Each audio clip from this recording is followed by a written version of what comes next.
together for today's guest,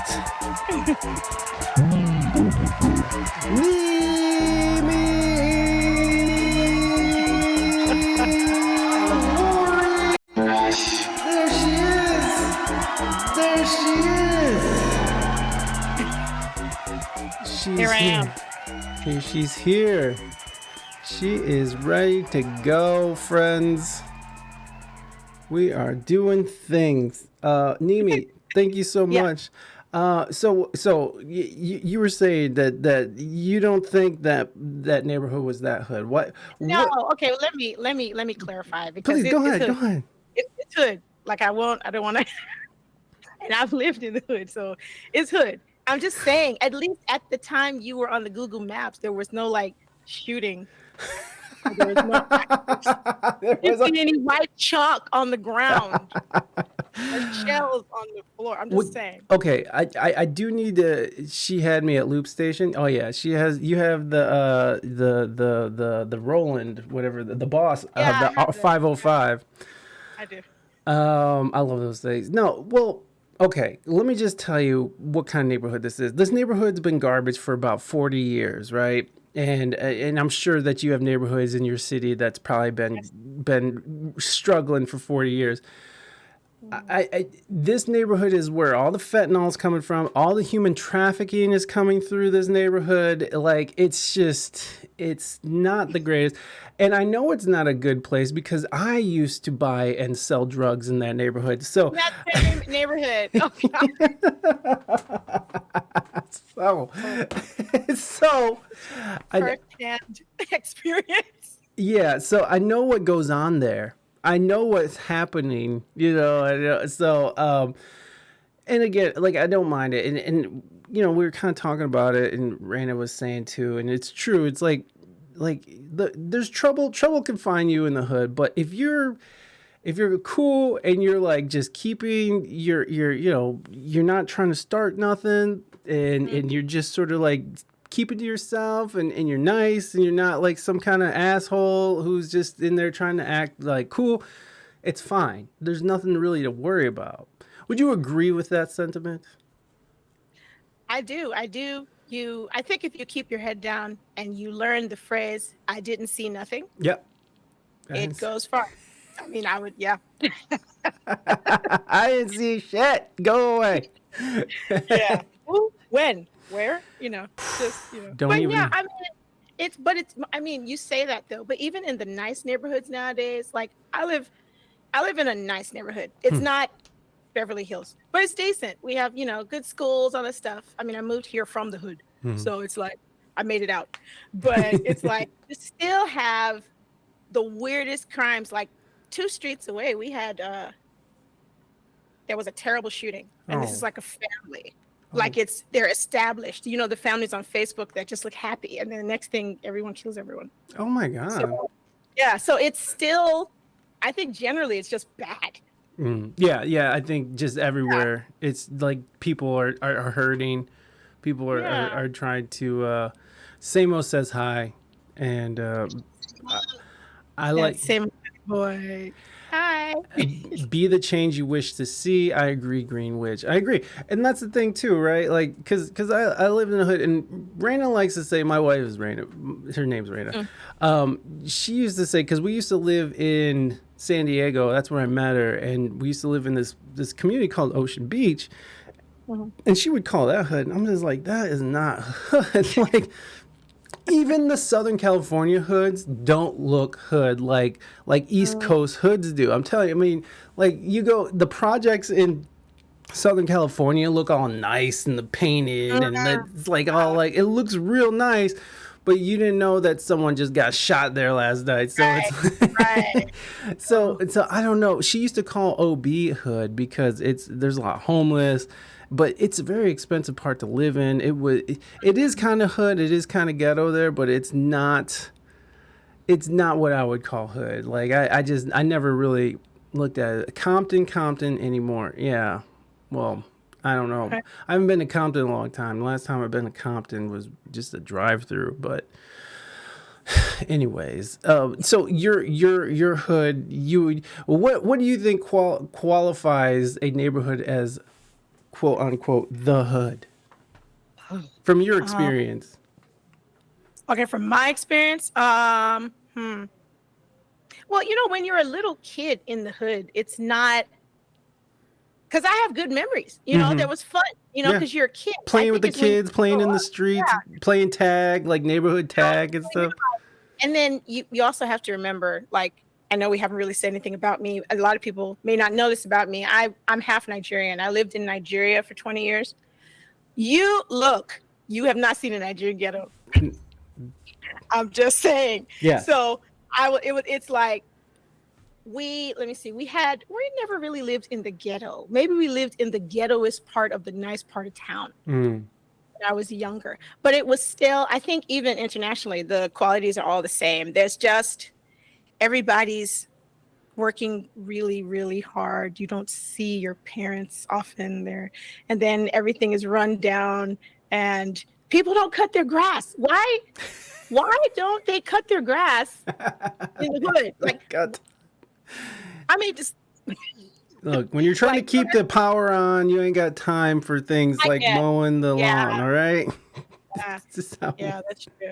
That's true. 3 liquor stores, gun stores, no grocery stores is qualifying factors. Right, I would right, say so. Yeah. right. That was the thing about this neighborhood too. Like the closest grocery store is like a 10-minute drive. So it's definitely like a food Mm, desert. It's tough. mm, It's not again, I've spent a lot of time in these neighborhoods and so it's not that I'm scared. It's my outlook is like I got a son and like he's 9 and there's kids oh, like we're gonna be moving into like the neighborhood babysitter and these kids are wild like like I know it sounds terrible but like I honestly like you are who you hang out with, so it's really the way I'm looking at it is like I just don't want my son getting involved in anything negative.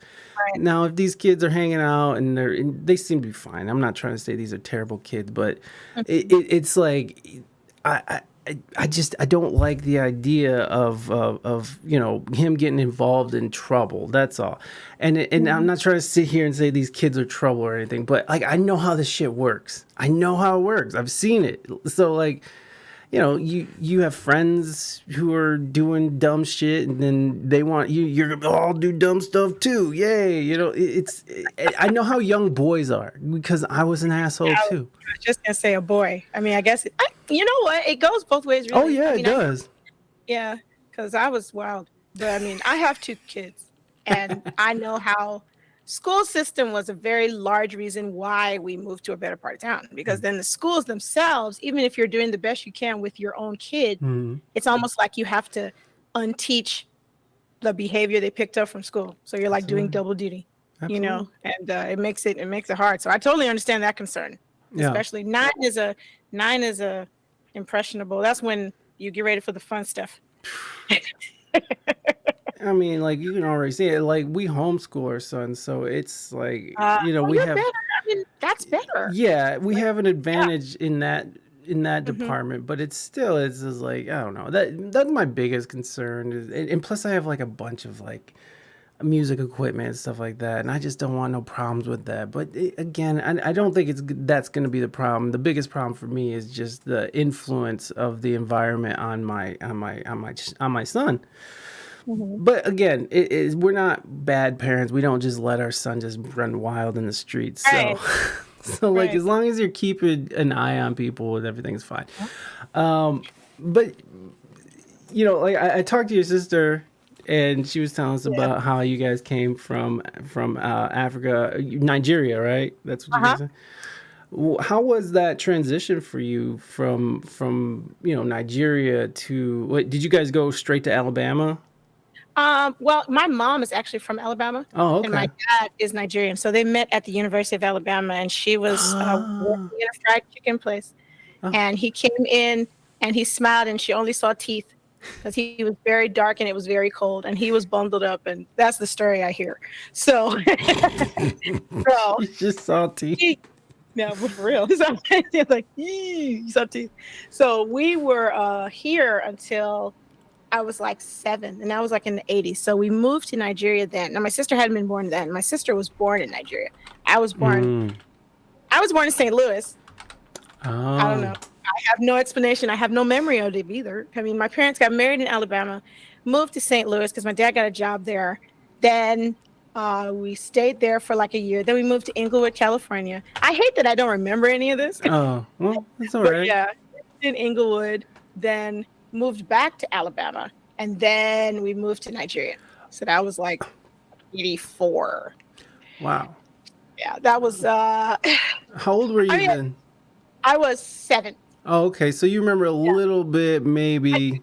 I remember that whole transition because it was very it was it was hard, but now it sounds comical. Like whenever I watch shows on TV where you have like that Bob Hart's Abishala show and Fresh Off the Boat. When I watch those shows, I'm like, that literally is like my childhood because you come here. Well, it's the opposite because you're going there. Yeah. And then everything is different. There were so many slight things that I would ask if you say French fries, they're like, huh? What? And it's because they're chips, because Nigeria is British. Everything came from the British, you know. So you got to, if I say I want to go to the bathroom, they're like, but you have had a bath. Why? Why do you want to bath again? Why? And so I'm like, no, I just need to pee. And pee is different. Like, they're like, what? I was like, so just little things like that. And then going to school and just being the one with the accent. Like I have an accent everywhere I live. So when I came back to America, they were like, where are you from? Yeah. And, so I'm used to that. But it was rough at the beginning. I got into several fights, and which I won. Yes.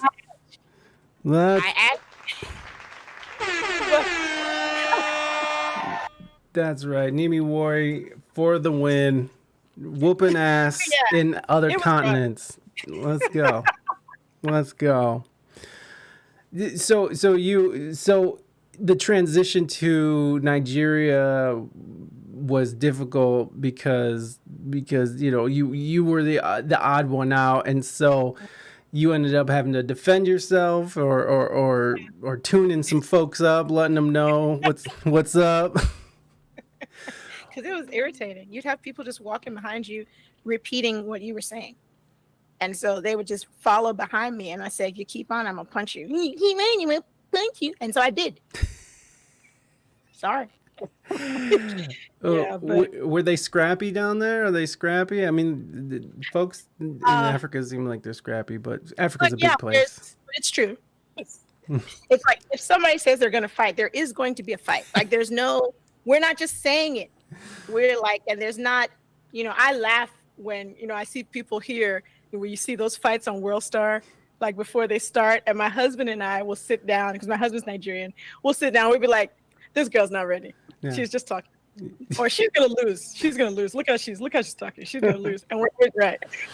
So yeah, I mean, but you had to be that way growing up in Nigeria because Nigeria, and I think Africa generally, is such you fight for what you get generally.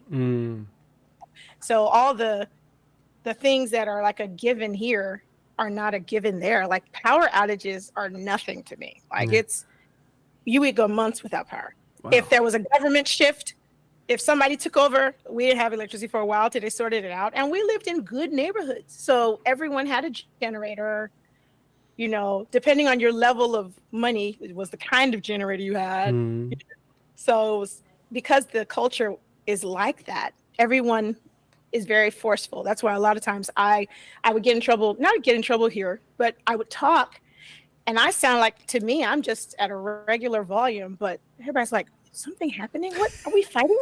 Are we? No, I'm serious. Now you see what I'm saying? You see, because, and then I'm literally just explaining something. So I had to learn how to not change me, but just kind of, let me temper it down a little bit so they won't think I'm going to bring out a big spear. Oh, jeez. Somebody has said that to me before, so don't laugh. You would be shocked at the things people have said to me. I mean, these days I'm not much shocks me, but I think that's like a thing that I've noticed in the Black community is that a lot of times, you know, black people are very expressive, and Mm-hmm. some folks are really loud, Yeah. and like that's just who they are, and that's just like culturally and stuff. So to see, so you do see people getting uncomfortable. I remember I was playing at this bar, and my friend, he was the bassist. He's this little white dude, and this big tall black dude comes up, and he's like, "What was the last song you just played?" You know what I mean?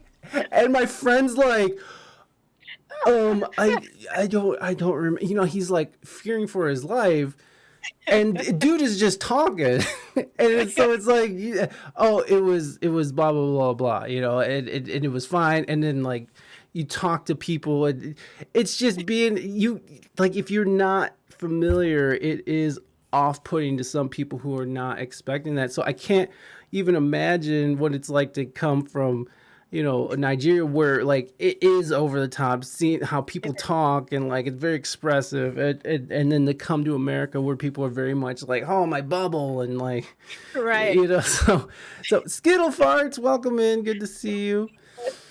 Hey, Smack Talk 94, welcome Smack Talk in. is here. The Warriors are here. Hey, the Warriors, let's go. Okay, Hey, that was hey, weird. hey. Yeah, I don't know. Like, it does suck though, because like even the way that you approach that, you're just like, I got in trouble, but it's not really trouble. It's just that it just people just misunderstand what's happening. They're just not seeing what's happening, Mhm. and then you get a lot of people who are like trying to calm down, and it's like, I am calm. I'm just Oh, talking to you. oh God. It's so annoying. I'm sure it is. I'm sure it is. It's like telling a black woman to calm down as you're trying to touch her the hair. You know what I mean? Like, Oh, oh, oh. it's like, calm down, miss. Now let me touch those curls. Weird. Why? I'm reliving things that happened to me. I was actually at church, and there was this lady. Okay, the church I go to is black and white people. It's like Mm, everybody just comes, yeah. and so we. I had finished. I think I had sung something or something. I don't know, but we're after church, just hanging out, talking to people, and this lady comes up to me, and I've seen her. I've seen her before, but I didn't really know. And so she goes, "Is this real?" And her hand comes in, and then I do this like matrix dodge, like, and then one of my friends is standing with me. She's like, "Uh-oh," like she wants to. So she literally had a cup, like she literally was like, Mm. so the lady was like, "No, I just wanted to ask." I took a deep breath. I said, and I'm serious. This is really what I said. I said, "Let me explain something to you. First of all, you are very lucky that I am part Nigerian and I'm not full Black American, because I probably would have knocked your hand down." She was like, and I said, "Yes. So I want you to also be grateful to the Lord that it's me that just happened with. Secondly, you never, do not put your hand up and try to touch a Black woman's hair. Don't touch anybody's hair, you know?" No And one. so she was Yeah. like, "I just wanted to know if it was real." And I was like, and then Oh. thirdly, you can't. I said, "Why would you ask that?" And she was like, "Well, I did." And I was like, "Well, I did that." No, no, don't do that. Don't do it. And then she said, "Thank you." And I started laughing because I didn't expect the thank you. She was like, "Thank you." So the next week I see her and she starts walking towards me. I'm like, "Jesus, please help me. Help me. Just remember you love Jesus and you are not going to hit anybody in church. It's okay." And so she comes and she's like, "Hi." I'm like, "Hi. I just wanted to thank you for last week. I really learned a lot." Why can't people just learn things quietly? Why you got to come and thank people It's like, and try look. to make yourself an instant ally? Don't do that. Don't do that. Well, I think that's exactly what it is. It's like most people don't want to be seen as racist or homophobic, and then Right. they want to do their little moral grandstanding and be like, "Look at me, I'm an ally. I'm with you. I'm with you, sis." You know, like the So I think that's a big thing. And look, I've been that person. Like especially like going into an interracial relationship, I've been that person, Right. and I've been. It's gross, but like because I come from the Midwest and I thought I knew black people, but when I started dating a black woman and then meeting her family and then going to parties and stuff and really getting to know black folks, is like I was such a turd. I was it's just I'm just learning moments all the time. Like I was very lucky because I was like cool with people who could stop me from getting my ass whooped for being dumb, just for being ignorant, just being an ignorant ass on my wife. My poor wife was just sitting there, just oh god, this guy. Because I'm Mexican, right, and I'm 2% Senegalese, but Wait, what? yeah, Wait, I'm what? 2% Senegalese. Watch out, world. Stop paying for these lying DNA tests. Stop.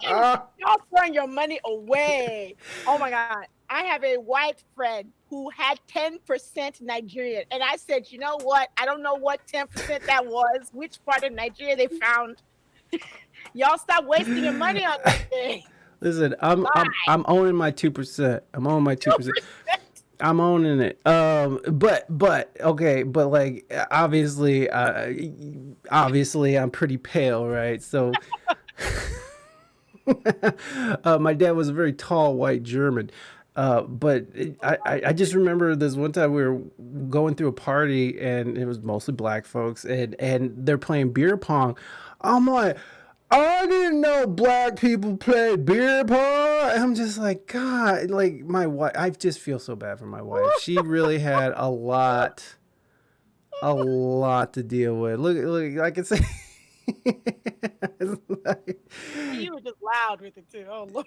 yeah. Oh man. And luckily there was people there who were just like, hey, no, don't whoop his ass. He's cool. He's cool. He's just. But you know what? To be fair, I actually prefer people like that.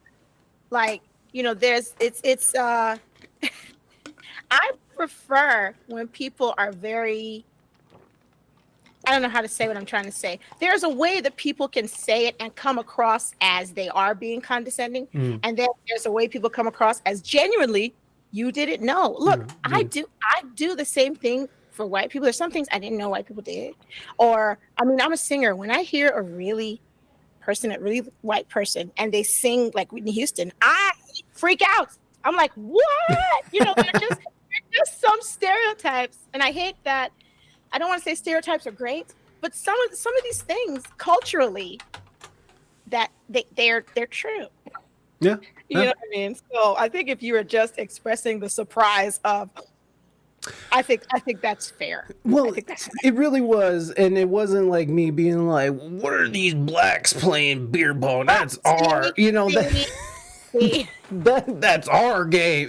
Like no, it wasn't I anything. didn't know that black people played beer pong. I didn't know. I didn't know. I didn't know. Fair. I didn't know that black people skateboarded. I didn't know that. I didn't. See? I moved. Listen, I'm from Toledo. Thank you for the alert, fire horse. I'm from Toledo, Ohio. We have lots of black folks, lots of white folks, and Mexicans. Okay, that's what we got here. So moving to San Diego, where there's just tons of Asians and like straight up Africans and black folks and. It was just a different thing for me to go because there's no black people skateboarding here. What I mean? Like I never see black folks playing beer pong at the party, and I would go to a cookout all the time. I used to play at a Baptist church, so like I was always invited to the cookouts and going to other churches and playing and doing that thing. And I loved playing for gospel for Baptist church because. First of all, people are just so encouraging, and they would just be like, "Go ahead, Mike. Go ahead, brother Mike," and I'd be like, "Yes, like thank you." It's just very evolved. There's always that. It's funny, because especially I think with music, I think black people appreciate anyone who is doing great. Like they will shout you out. Yeah. Like, yeah, especially if it's music, and food. Food. Yeah. Food. If you Let's can see. cook, yeah, that's gonna yeah. You can come to the cookout. Bring that on over. Yeah, just no raisins in the what was it? The And a raisin. potato Yeah, in salad. the potato salad. Just keep that at home, Or friends. Uh, yeah, but I I like it too when people are sort of taken out of their like normal box and sort of put in different situations, or at least when they put themselves in different situations like that Mhm. too, because I mean it just grows you as a person. Like I just learning how to interact and with other cultures and stuff. I think that's a big important thing that we're missing, because so many people just sort of stay to their own little world and don't really look outside of it. Yeah. And I think the whole thing, I like that your attitude towards it too is like, hey, I'm not mad at this person. They genuinely didn't know, and they're just trying to learn. Yeah. Where some people would just take that as like, well, we should just whoop this dude's ass and like eject him from the Right. party, because obviously this cracker is racist as fuck, like so. Get him out. So it's appreciated, and educating yourself, I think, is a huge part of. I think a big part of what America should be sort of working towards, instead of this whole idea of like cutting people off and not talking to them because they said something they don't like, or they posted something online. It's like I don't know, there's a big division right now that I don't know how we're gonna fix it. I mean, other than talking to each other and trying to get past it. I Yeah. don't know. Yeah. The talking part is very, it's like I can, I'm not going to say that I even understand it from both sides Yeah. or three sides or 18 sides, because there's so many sides to everything. But it's like being able to talk and just in the back of your head not being offended. Like that part is, and I guess that comes from, if you know in the back of your head that this person doesn't mean any harm, or you give them the benefit of the doubt and say, okay, wait, maybe they didn't mean any harm. And then, I mean, I think if everybody did that in the conversations, because especially I don't like it when Black people give people of other races a hard time that are genuinely trying. They want to know. They want to, because they acknowledge, okay, if you grew up in a certain part of America, you probably saw one particular race and maybe a few sprinkles of another. And that goes with all races, depending on where you grew up. So if you go and you meet people who grew up in different places or are used to people of different races all being together, there's gonna be friction. That's it's a given. And I think my view is always, if we're talking, let's keep it a talking and give the other person a chance, and don't jump to the conclusion when the person hasn't jumped to conclusion and you're like, well, white people just don't understand. Okay, we should probably educate them then. Oh, Black people don't have any patience. Allow us to be a little angry because we've been done wrong quite a lot. So there's like a give and take on both Yeah, sides. exactly. Yeah. Yeah, So I think that's exactly right. It's like we should be given a little grace on both sides of this thing, because we're all trying to understand, and we have mhm, almost 400 million people in a country, and mm, we're all trying to sort of live under the same law and try to we're trying to find our place to stand here. So we should definitely be going into it with a little bit of an open mind. mhm. From both sides, and yeah, I completely agree. Allowing people to be upset and angry is fair, to completely fair. Yeah, So, did you grow up in the church with music? Did you grow up in I church? did. Yeah. Yeah, yeah. Was it Baptist church? It was What? Baptist. Yeah, Baptist. my time in America was Baptist. In Nigeria, it was more Pentecostal. Hmm. So yeah, the Baptist, when I was much younger, I always had the longest Easter speech. I always had my mother. Oh Jesus, my mother. If there's a solo, Nimi can sing it. I'm like, Oh, Amazing Grace. Yes. Just mad. yeah. But yeah, but I I learned a lot growing up in the Baptist church. It's an interesting culture, so I get all the jokes. So I guess I have the best of both worlds. And when I see videos from Nigeria about Pentecostal churches, I also get those jokes too. So what was the big differences between the Baptist and the Pentecostal in Nigeria? I mean, I can only imagine a ton of stuff, but like, well, yeah, a lot. Maybe I was gonna say expression, but no, because Baptist churches, the Baptist church I grew up in was very as a kid I thought it was very depressing.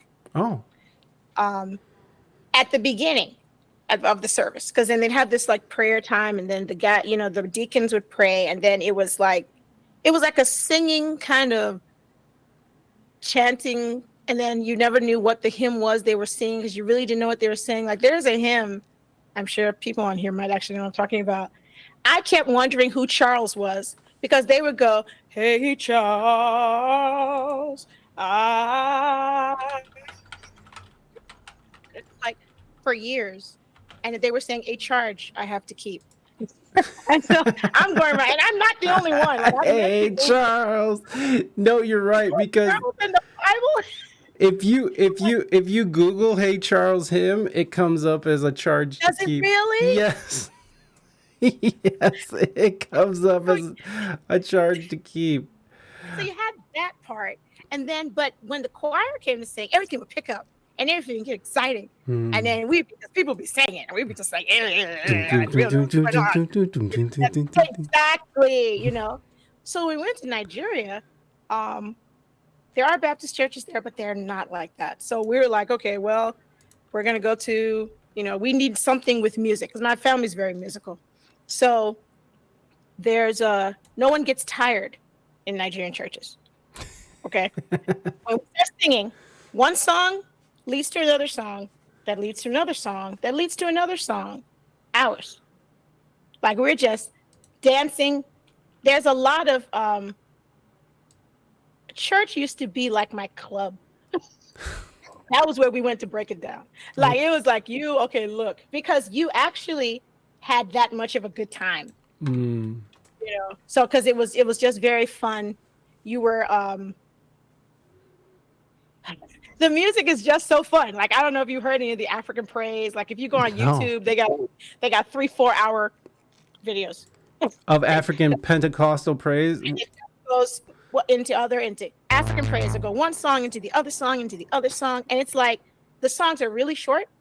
They're like little just little tiny phrase things, and then it just goes on, and the beat keeps getting stronger and stronger, and then by the time you're done, you've like burned like 6,000 calories, and you're all sweaty, and it's just you've had a great time. So maybe they were similar in that aspect, but Nigerian churches are also the issues in Nigeria are different. People take prayer very seriously in Nigeria. Like it's a lifeline in Nigeria. Like it's considered, okay, if you're not praying, you're going to die. Oh my gosh. I'm just saying, like, I want to give you the vision of the extremity of how prayer is a serious thing in Nigeria. It's like, we got to pray to make it.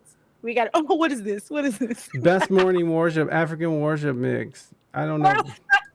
It might be slow. I don't know. Let me see. I got to share it. This might not be it. So I'll share. Oh my gosh. I really want to hear it now. All right. Lion of Judah. Okay, these are the worship. What'd you say?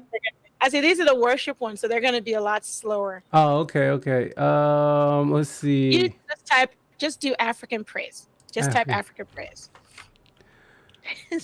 I did not see this coming. Well, I love this because I love gospel music. Gospel music is amazing to me. Like, oh yeah, any of these, yeah. Oh, there we go. There we go. I can get behind this. There we go. The talking drum going. Yep.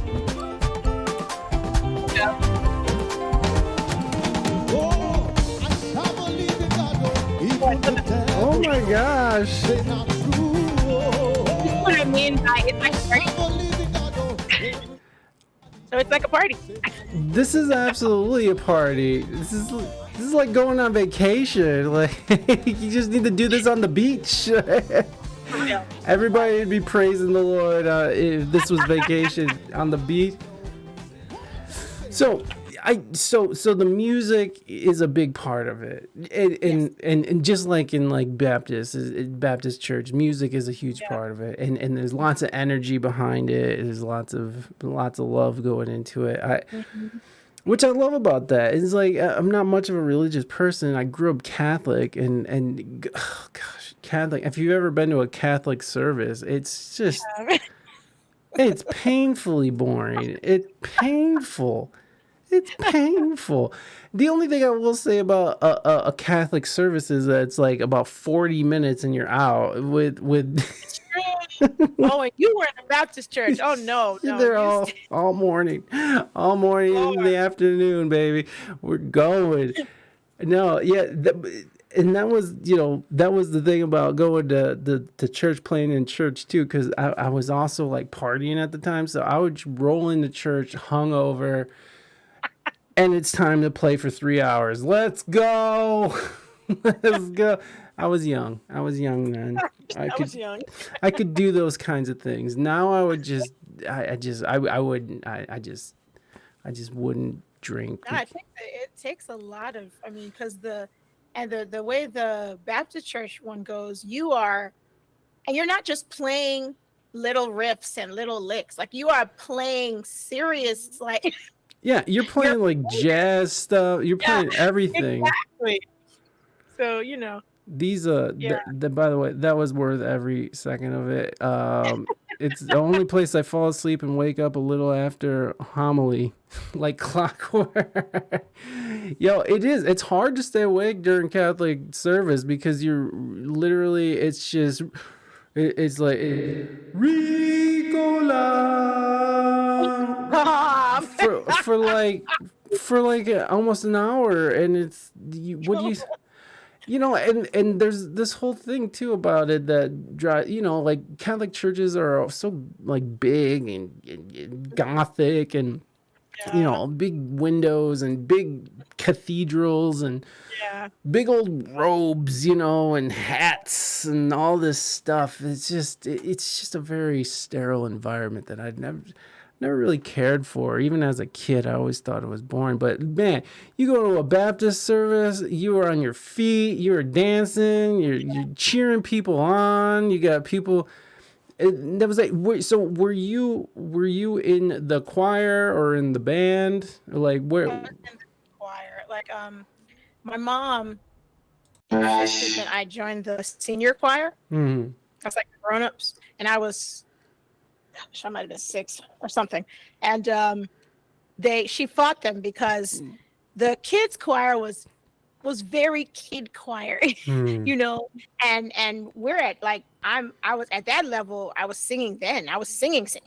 So she was like, "You're just gonna know." Like she's gonna, and she fought and fought. And at the time when I started in the choir, the Baptist church had not started letting you play drums. Hmm. 'Cause, there was a time where they didn't do drums, and it was like that's for the devil's music.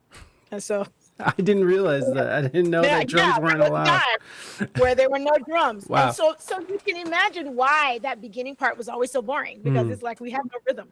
And the senior choir would go travel to sing in other churches, and it was progressively spreading, where some churches were introducing drums, they were doing bass guitars, and maybe that's because there's a Southern Baptist convention. I think that one was very traditional. And so they were like, and as the drums started to sneak in, my mom was like, okay, yeah, she could probably jam with this. Let's try to get her in the senior choir. And then the whole choir was like, yeah, she can. It's not like she won't keep up. Like, and because at that time, my mom, it was me, my brother had been born, because there's a brother after me. And we were already, my mom had us singing harmony. We were always singing. So there was just always, so it was normal. I mean, singing a harmony was not an issue. So I knew all the things you needed to do in a choir, and then I could lead because I wasn't scared. Like I've never been scared. In fact, I always joke about it all the time. I am more comfortable in a room on a stage in front of 10,000 people. But if you and I were in a room and you asked me to sing, my hands would start to sweat. I would freak out. I hate Because people are like, oh, your husband must have a good time. He must hear you sing. Nope. And no, he doesn't. Mm-mm. He might catch me. So I'm better now though, because I actually had to train. I used to I would stand in front of him and force myself to sing and look in his eyes so I Wow. could break, because I'm like, I have to learn this. I have to learn this. Yeah. But yeah, but at the time, drums were just coming into the church then. And I joined the senior choir and everything kind of took off from there. So they were always giving me leads because it was cool. This little girl is leading this whole choir of older people, So they liked it a lot. I learned everything I think I know about leading and singing. I learned in the church. When I moved to Nigeria, I always joke, I can't sing quietly. I don't have a whisper voice. My voice is loud. So if I'm standing in a church and they're singing and I'm singing along, you can hear me. So, and I don't know how to, I've never tried to hide my voice. I don't do that. I don't know how. Yeah, I don't know how. And so I was singing. People were like, oh, you need to join the choir. Why are you singing down here with us? You should be up there. Go. And I start pushing me like, no, this is my first Sunday. Stop. So I've always sung in the choir. And so there's I don't have the fearless. I mean, I'm pretty fearless about it. Although when I started gigging outside of church, it was a very big transition for me. Yeah. Very big transition, because I was like, this is totally different. This is like, I don't know these people. Yeah. Like, church, you get to know them. They become like your family, and they're like, here comes Nimi, yay. And you go to, like, you got an event and you got to go sing at the event. So I had to learn how to apply the freedom that I was feeling in church everywhere I go. Yeah. So yeah, that's a tough thing to get past, is that the ability to feel free on stage. And because you're constantly, when you're first starting, you're constantly sort of getting over this, everyone's looking at me, everyone's judging me, everyone's like, oh, I made a mistake and everybody heard it, now everyone hates me or something weird like that. But and as soon as you sort of get past that to the point where you're apathetic, it's like, I don't care what they think, right. or at least I don't care if they think negatively about me. Really, you shouldn't even be thinking about what they're doing. You should be thinking about what you're doing. You should be focused on what you're doing. But yeah, like the idea of being comfortable on stage is such an important part of it. It's like I feel like until you get there, you're not really at your best as a performer until you can. Like I've gotten so comfortable on stage that I'll just be on stage in front of a crowd full of people, and I'll be like, oh man, I stay. Oh, Jesus. Making faces like in between songs was like, oh Jesus, I need a shower. This is like, But if I was talking to people and like we were having a conversation face to face, I wouldn't just be like, oh geez, a room full of strangers, I stink. I smell bad, friends. People love that though. Like that's the ironic thing about it. I've learned that the freer I am on stage, like I talk, like I not talk you to death, but in between a song or before I start, I'm very, hey, how's everybody doing? How y'all doing? Hey, I'm very, because that's how I am. So I got used to doing that in church, and it became almost like, oh, the Nimi thing. When Nimi comes out, and I didn't know this. Someone actually told me, that thing you do when you come out? I was like, what thing? They're like, yeah, first of all, you go, hey, y'all, it is the weirdest thing when someone starts doing what you do, and then you realize, oh my God, this is so weird. It's just weird. Yeah, hey, how you doing, everybody? Yeah, well, I'm up here. It's hot, isn't it? Yeah, you hot? Like, I'll just do stuff like, and people just like eat it up. It's just the weirdest thing, Was that a easy transition for you to come to like just music streaming, like the whole idea of talking in between songs, or was it something that you had to get used to? Yeah. No, the first few streams I did, I sang back to back. I just was singing because I was like, I don't know what to say. What am I supposed to say? And like, I don't know. Like these people, who wants to listen to me? I don't talk about anything. And then as I went on and realized how much I was wearing myself out, I was like, yeah, I got to put some breaks in here. And people then I also started realizing I'm an interesting person. I don't know if this has happened to you, but no, I really used to wonder why people found me interesting. I would ask myself, I don't, and then people were like, "Are you serious? You lived in Nigeria. Do you know how many stories you have?" And I'm telling stories like, that was normal. And they're like, "No, it's not." And I would say random things in passing, it's like that time that guy was dead on the side of the road. But anyway. Oh my God. Wait a second. Don't just skip. And people like, what in the chat? People like, rewind. You can't just blow right over that. And my sister, African Beep, who's here right now. Hello, African Beep. Welcome. There she is. The sis is here. She's like, you can't just say those things. And said, you can't. Like, it's not the same. I was like, oh yeah, right. So I mean, you can say those things, but but you got to follow up. You got to give them the story, because then it's like, what does she just say? Okay, I'm not gonna do it. No, never mind. No story. Listen, so what was that thing where there was a dead person on the side of the road? Okay, Nigeria. Okay, Nigeria is very. I only learned when I moved over here how many traumatic things I had normalized. And I promise, and anybody who has lived in Nigeria or in Africa, if you talk to them and you start this conversation, you're going to see how we're all desensitized to certain things. I think it's better now. But at the time when I was growing up and I'd be going to school, if someone got hit by a car, let's say they did that jaywalking thing, which in Nigeria, don't ever do it, friends. There is an overhead bridge for a reason. Nobody stops for nobody. Okay. So it's like New York times 52. So don't do it.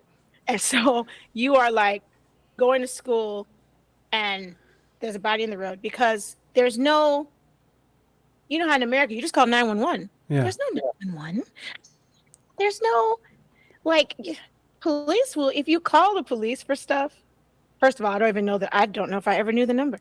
But if you call the police for stuff, sometimes you'll get answers like, "Oh no, you know what? You call the fire department and give us 20 minutes. We don't have WhatsApp." So you're at that level where police, and we will come, but when we come, you must give us something. So if there's a body on the street, there's going to be a body on the street till somebody feels like moving it. Wow. But it's like, I was like, just walking the other side of the road. I guess there's a body over there. I mean, I'm hungry. So when you say that to an American, they're like, what? Huh? I've literally had therapy. Like, I have done therapy, because there are so many things that I grew up with just thinking they were normal. And so I've realized how they had affected the way that I relate with people and the way that I talk to people. And I used to have a very big fear of death. And I did not know why would I not know where it came from, though? Now that I think about it, I mean, clearly you should have known. But it's like, you start realizing there are things that I have normalized that are not normal, and they are affecting the way I live my life. So then I am a fan of therapy. I advise, and in the Black community, it's not a popular thing. They think, people think it makes you look weak, or it makes you look like, it's like, oh, that's white people stuff. No, it's not. So that really helped a lot. And talking through a lot of the things that I would pass off as fun stories. You're like, I'm hurting inside, but everybody else is laughing. Everybody's gonna have a good time. And then I get off the stream and I'm like, man, that was bad growing up, Nimi. But I feel like being able to sort of make it into something that makes people laugh and makes you laugh, because you're just being a little silly with it, I think it sort of deflates it a little bit, and being able to talk about it and joke about it is just another way of sort of taking the power back from those traumatic experiences. It's true. And of course, therapy. I'm with you, man. Therapy is awesome. I just had a therapy session today. It was kind of boring, but you know what? It was like, I'm glad that it happened, because it's just, I don't know. You don't even notice it at first. It's nothing that you can like tell right away, but like you just notice that when you're, even if it was a boring, and I'm just like ear battering this poor person, it's like it's still this release that you get to do. Yeah. Did you ever get any crap for going to the therapy from like friends or family? My mom didn't understand why. You know, I mentioned it to her in passing, and she was like, "Why? What's wrong with you?" And she didn't say it from a mean place. She Right. literally wanted to know, so something must be wrong with you. And I was like, no. And, you know, we talked about it. And then she was like, oh my goodness, maybe I need therapy too. I'm like, you think? You were with me in Nigeria, friend. You were there. You know, you were very American and you were there. Because my mom, if you meet my mom, people usually think she's Nigerian. Because we were there for 20 years. Wow. So she stayed longer than every American I know. Because most of them end up just leaving, going home, which I don't blame anybody. Nigeria is a great place to visit. I don't want to live there anymore. I haven't been back in. Wow, I haven't been back since 2008. Wow.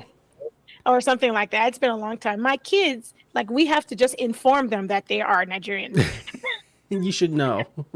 Yeah, and they know because, you know, their growing up is very different from their friends. I promise you, because we're very Nigerian in parenting. We are like all the videos you see. We are like that. It's very conservative in the way that you guys are approaching raising children. I think that happens a lot with, especially when people. My mom's like straight from Mexico, and she was very strict, and she was not dealing with shit. And she was like shoes, like the chancla would come out, and she would fuck us up. Yeah. You know, so we had a very, very Mexican mother who sort of put us in our place. My mom would fuck us up, dude. I was more scared of my mother than my father. I swear to God. It was only because Me too. it's only because she had those little ass fists. She had those bony ass little hands, and she would take her shoe to my face. She would not give a shit. I'm telling you, she would fuck me up. And my dad had like big old, like, he was a big, tall, clunky dude. So it would just be like a backhand that would just cut like, bleh, you know, and it'd be like, oh, that hurt, or it took the wind out of me. But it wasn't like those little knuckles, man. Those little knuckles, they have staying power, you know? My mom had a belt collection. Oh, jeez. She denies it. She denies it. Why do they? She tries to gaslight me, like I wasn't there. Like she would open the closet door, and you just see them hanging. No. The only skinny ones were when it was really bad. Like if you got the skinny belt, it was on, man. You know, and that was when we were in Nigeria. When we were in America, we had a tree outside, and they would just go pluck a switch off of it. Like it was right by the stairs when you walked in. Dang. A constant reminder. If you meet my mom now, she's like the sweetest. I bet. Like she's like, oh, how are you? Oh, I'm like, who are you? Yeah, here comes grandma, right? Like, yay, it's grandma. She's a killer. You don't even know this woman. She's a killer. Doesn't even care. She is. I appreciate it. Like I never thought that I would appreciate it. Like there's some things that there's some trouble I could have gotten into deeper if my mom has only slapped me one time because that was the only time it was necessary. Oh. She also doesn't remember that. They never do. They never do. But I mean, I appreciate it. And I'm not as I mean, my kids are older. Like my son is going to be 16. My daughter is 11. She's going to be 12. Like they're past the whooping stage, but they know that they can catch it if they try. Like they know. And you know, my daughter especially is very much like me. Funny how that happens. And so she's like and very American. And by that I mean in the context of being a Nigerian, there's some things that you're like, you don't say, like if I tell you to do something, you don't say you don't make a sound. You don't go, you don't do that. You just go do it. There's no sound. And so she'll do that. So I'm like, huh? I'm like, what is huh? What is huh? One of your friends that you guys say, huh? What is huh?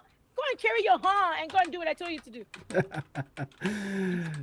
Yeah, I love that. I love, dude. There's nothing better than strict parenting from ethnic folks. Like, to me, is the best. Like, I love seeing black moms, I love seeing Mexican moms, I love seeing Asian moms, the tiger moms not giving a fuck like that.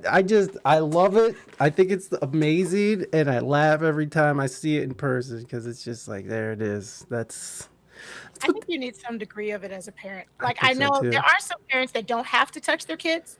They just look at them. Yes. Like, they just give them a look and they Yeah. just know, Yeah, oh, so yeah. there's no need for any violence. I Yeah. like physical violence, because the capacity for the physical violence exists, and you don't even want to tap into that section of. Yeah, that's what my mom said about her father. Her father would just give the look, and like, your life was ending. And then God forbid if you had to get, because he would braid tire wire. Like, tires would like go bald, and he would take that tire wire out, and he would braid that and use that as a little whip for his little kids. You were lucky you only got the knuckles then. I mean, Yeah, I caught hands and shoes. I didn't get no whips, man. I didn't get no homemade fucking tire whips. Like, what? that is a different level. Yo, no, they didn't play. They didn't play Mexico. It's a whole nother world too. It's so funny. It's interesting because I've gone to Mexico. I've never lived there, but like, I've gone to back there, and it's so interesting. Like, when I was in San Diego, I used to go to Tijuana, because that's where you'd go and be gross as an American. You go there and be disgusting, and you go to this. But I used to go to like the worst parts of Tijuana, because I was doing stupid drugs and hanging out with people, and I just like to find my way to these awesome neighborhoods. I just have a knack for it. And I mean, to see like real object poverty, and to see what that really is, man. So would you say, when you see all these folks who grew up in America, who don't know what it's like outside of America, who are like, oh, F America, I hate America. And I get why some people feel that way, and I'm not trying to take away, I'm not trying to say that people shouldn't be angry, because there's a lot to be angry about. Yeah. But do you agree with that sentiment, this sentiment that's sort of going on, is like, F America, and like, like, people who live here just like, I hate it here. How do you see that? How does that, from your perspective as someone who didn't necessarily grow up here their whole life, how do you see that? How does that resonate with you? I would invite them to pack a bag and go to Nigeria for 2 weeks. Like, and see, it's funny, but let me tell you something. A lot of Nigerians that move out of Nigeria and they have kids, it is a very common thing to see them send their kids back for a month or two, or send them back for a summer, because it changes your whole perspective of what you're complaining about. Like, it gives you, it helps you to understand that even in a lot of bad situations in America, there's always something to be grateful for. And there's like, because they're basic amenities that are just a given here. There's electricity, there's water, and these are things that we really take for granted. Like, there's when a new iPhone comes out, everybody's standing in line trying to get a new iPhone, and just, those are the important things. You know why? Because you don't have to worry about having electricity to charge the phone. Like, when I got married in Nigeria, because we got married there. When I got married in Nigeria, the choir that I was in bought me a gift. They bought me a microwave. Because I'm American, right? And in my head, I'm like, the generator we have cannot even carry a microwave. So we never used it. It just sat in the kitchen like a decoration, and we put things on it to make it pretty. We didn't use it. We didn't have a washing machine. I washed all my clothes on my hands. Wow. Like, as a kid, that was normal. You came back from school, because we all wore school uniforms. You came back from school, you changed. The first thing you did was start washing your uniform. You go hang it up. You got to hang them up, because if you don't, you're not going to have anything to wear the next day, unless So just those things that we take for granted. When my kids started doing laundry, they were like, oh, so I have to carry I was like, What have I done? I have failed as a Nigerian parent. These kids are rotten. Like, just so, I mean, I literally would invite you to go to Nigeria and don't go to the good. Wait, I'm saying the good parts. Even if you go to the good parts, there's not going to be any electricity. There are really nice hotels in Lagos. Lagos is like the most populated city there. And it's so bad now that you'll go to these, and it's a great hotel. Like it's a resort. It's like the Mhm. best one they have there. When it's midnight, they they turn off all the generators and there's no power unless you rented the penthouse because the generator they have powers the penthouse. So you have to pay for that. So you will sleep without electricity, even though you're in a resort. Oh, wow. Yeah. That So yeah, that's I would just invite you to go to a third world country for a week. Yeah, I absolutely agree. I mean, I remember as a kid going down to a property, and my family in Mexico had a beautiful well, still do. We still have a property down there. It was really nice, and we were still using, there was still, I don't think there was really running water for the bathroom. I think there were some sinks, Mhm. but like they had chickens, and they were just like, go, if you want to eat, we're gonna go murder this chicken here. Yep. Yep. And then Yep. That was normal. Yep. and then we're gonna do this, and like a treat was just getting a Coca-Cola, like like no one was buying candies and stuff. It was just like, oh, we got a Coca-Cola, only because my Yeah. mom gave me money to get a Coca-Cola, so me and my cousin down there were sharing a Coke. And it's Uh, just yeah, like it was just such a different place, and I think everyone should have to go and like go and just be inundated in those situations at least once in their life.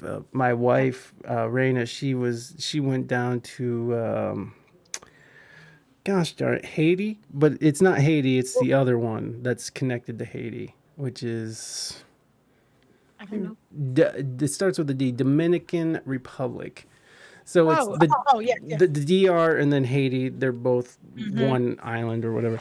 Um, so she went to the DR and she had to do some stuff for her church to. Did you see Raina's comment? Yeah, I see it. You know what, Raina? You can just sit there. The thing that drives me nuts about that statement is like she knows what we've both been in. We know what this shit is, and she still wants to talk shit.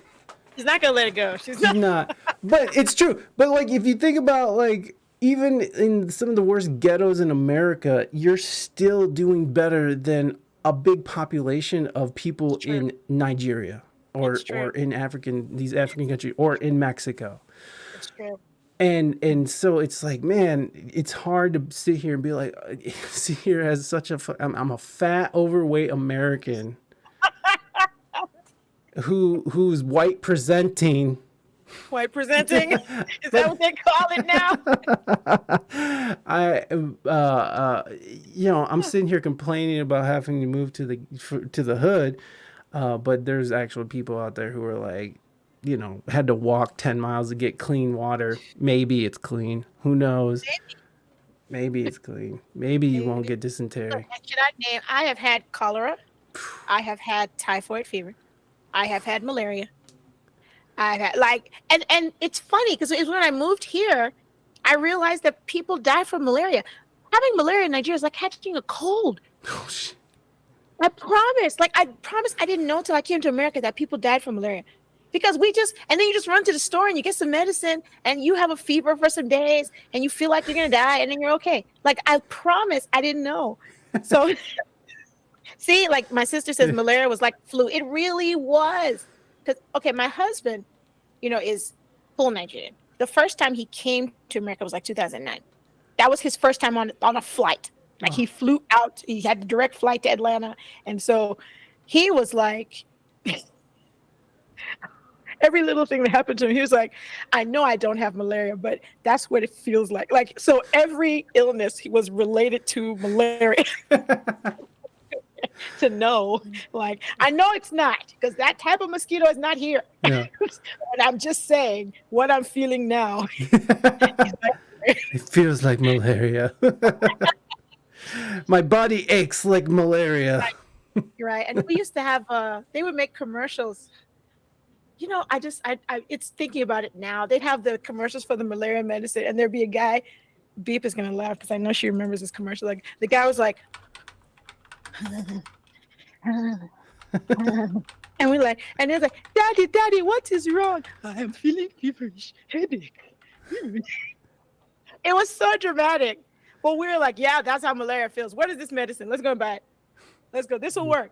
It worked for the guy in the commercial who was shaking like a leaf. And then, see, she remembers the commercial. And then the kids start making fun of him. It's great. What are you looking up now? Oh, I was looking up. Hold on. Oh no. Oh Lord. I don't think this is it, but this is... Stop. I want to see this. This looks good. I wonder what this is. Oh my God. A malaria commercial. I'm scared. This commercial in Africa, Polish more skin. Okay, this ain't a malaria one though. I want a malaria one. All right, let's see. This is 8 years ago. That's not one. That's gonna be. Oh, donate money. No. You know, these commercials upset me. They upset me.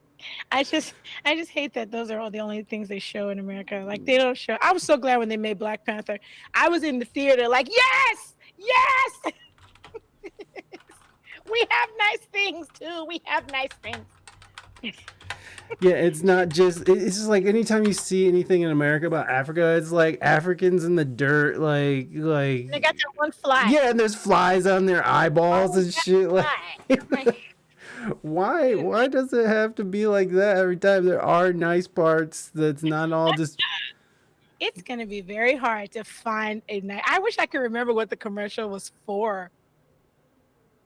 I don't remember what it was for. Hey, MX, welcome in. It's Nigeria, not Africa. Oh, Fix yeah, it. she's right. Oh.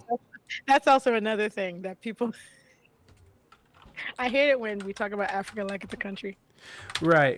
It's such a huge. It's huge. Oh, wait, is that him? Wait, Beep, are you here? Is that him? Which one? This one on top? Guy. No, I think, oh my God, that guy looks familiar. The one on the top. I can't remember. I know that commercial, but I can't remember what it was for. Okay, this is milk. This is milk. You know how soccer is a big deal in Nigeria. So milk is a big deal? Soccer. So the guy who was in that commercial was like, he grew up to be one of those famous soccer players. He's all kicking stuff. Today we are looking at Nigerian adverts. Oh Lord. When he was a boy, his teacher asked him where he dreamed of working. I don't know this one. There, he said. And he was good to his dream. There's too much nostalgia in this. He was good to his dream. Oh, Beep remembers that first commercial. Let's go. I know this one. That's beer. Get the tester! Get the tester! Get the tester! Get the tester! They're cool.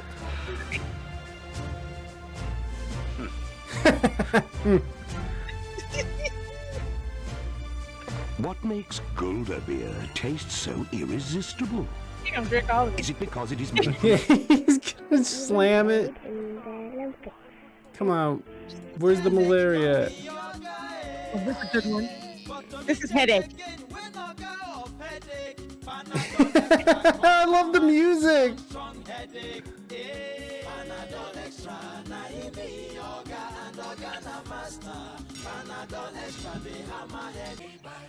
Everything is just so like celebrated. Even, it is. Even the butter is celebrated. The music though. And that was the fancy butter. Now, if you bought that butter, you were like balling. You were balling? This looks You were like balling. That was just margarine. Yeah, that was like country crock. Country You crock. You couldn't believe it wasn't butter. Me cry. Step out on. Bluebell. There's so many modern ones here. I don't know a lot of these. Hey, my lord, now I go show say this man innocent. this child and acquitted? This is one of the reasons why I did not practice law in Nigeria. Are you a lawyer? You gotta wear those wigs. I am. You're a lawyer. Technically. you're a lawyer now. You were a practicing lawyer, and then you quit. I never practiced. Oh, I did law school. I went there because, and if I want to do it here, I have to do the bar because Nigeria follows the British legal system, like style. So, but no, I didn't want to do it. It's just in Nigeria, you're either an engineer, a lawyer, or a doctor. Those are the three choices you get. That's it. RK Beep, thank you so much for hanging out. I appreciate you. Hey, thank you for being here. Who's this guy? This guy looks fun. Use new Royco seasoning cube. Oh, this was the food. Oh, yeah. Oh, flashbacks. That was a food flashback right there. I don't think it's on here. No, that's okay. We're just running through it now. All right. We'll go back here. So I do want to know. So you're currently a full-time musician. Is that correct? It is. Yes. Okay. And then so when did you decide to abandon your education and disappoint your parents? When did you decide to do that? When I was in high school, I actually knew I wanted to do this. I actually tried to convince my dad to let me go to music school in London. I wanted to go to the Royal College of Music. Oh, wow. And because I did music in school. I did music all the way up. I did music for my finals. Like I did it in school, but it was like, oh, a hobby. Okay, you can do that for fun. And so when you got to, I can't remember what grade it was, when you got to a certain level, you went to the counselor's office and they kind of, what do you want to do? And they kind of design your classes towards what you think you're going to do in college. Because in Nigeria, university is not an option. Wow. You are going. It is the continuation of after 12th grade, there's 13th grade. That's you are going. There's never a question. So it's like, so you would tell them. And I said I wanted to be a musician. And she was like, oh, this Nimi, you're so funny. You're so funny. So what do you want to be? So for real though, you can be a lawyer or a doctor? Like which one? So it was very, I fought with my dad for years. And eventually I was like, okay, fine. You want to do this? I'm just going to do it so you can leave me alone. Let me just do the law thing. And I never practiced because I didn't like it. He was like, you talk a lot. You'll be good. We'll do lawyer. You will be a lawyer. Okay. And so, he, for a while, he kind of blamed me for, oh, you got a raid. Z, welcome. Thank you so much. Welcome everybody. Thank you. I appreciate the raid. Put a pin in that. We're going to come back to you talking about your father, talking about you being a musician and forcing you into being a lawyer. We're going to do a raid song for our raid friends. Thank you so much, Z. I appreciate you. Nimi, if you need to use the restroom or something, this is your time to shine. Yes, I'll be right back. All right, I'm gonna give some love here and do a raid song, and we'll be right back with Nimi. So give me 1 second, y'all. Over here. And I'm gonna do Z. How are you? How are you doing? I appreciate the raid, and we're gonna do a raid for you, a raid song just for you and your friends. I appreciate y'all being here. My name is Mike. This is a music podcast. We talk to musicians. We're talking to Twitch streamer NimiWari right now. She's also a full-time musician. We also cover music news, popular culture, and we talk about a lot of fun stuff. Z, I'm glad that you're doing well. Thank you for the raid. This is for you and your friends. Let's go. Let me find the button. I can't find the button. Oh, here it is. May I have a yes for your breath? Don't you acquiesce, I want a real yes. If you don't want to bang, let's stay up just to hang. I want you into this so I can give you sexy bliss. And if you change your mind, we can still have a really good time. All I wanna do is touch Raiders! I want to touch your boobs. But only with consent. As long as it's okay with you. I'd love to touch your boobs. All I want to do is touch your boobs. If that's right with you. Consent is Raiders! Let me touch your boobies! I will take a cold shower, then let's talk about girl power. I just want to make you happy with those boobs. You may slap me. Let's not rush this love connection. This is deeper than my erection. If you reject my male gaze, I'll look away and feel ashamed. All I wanna do is touch your boobs. Raiders! That's right. Just wanna touch your Raider boobs. Consent is what I do. Let's go! Z, thank you for the raid. All I wanna do is touch your boobs. Yes, indeed. That's right with you. As long as I can touch your boobs with permission. I won't do it without consent. Touch your boobs. If yes means yes. And no means no. Then baby, let me finger blast your soul! All I wanna do is touch your boobs. If that's right with you. Consent is all I do. Before I touch your boobs. All I wanna do is touch your boobs. If that's right with you. Consent is what I do before I touch your boobs.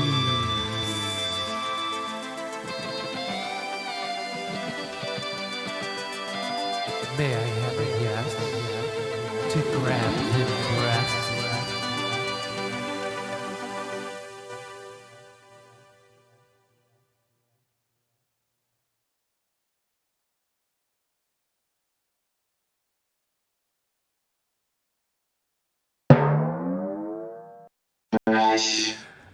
And we are back with NimiWari. Thank you guys, and thank you Z for that raid. I appreciate you very much, and welcome in, welcome in. So, where we last left off is that your father has said that you talk too much and that you should just be a lawyer. Pretty much. But yeah, but I didn't. So I kind of left the music thing for a while, went through all that, and then. So you went to law school, and thank you for that, Woo, mighty, appreciate you. So you went to law school, and you went to, and you passed the bar somewhere, and you did all that? Mm-hmm. And where'd you pass the bar? In Nigeria, or? Yeah, Nigeria, yeah.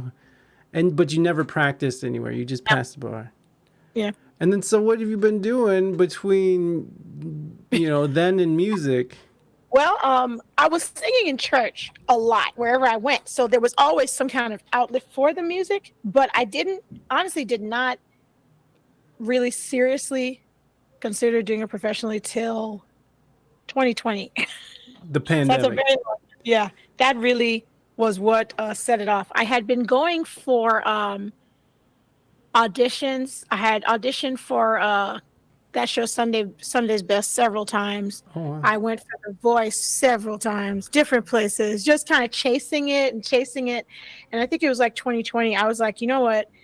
At this point I had grown to the level where I knew it wasn't me.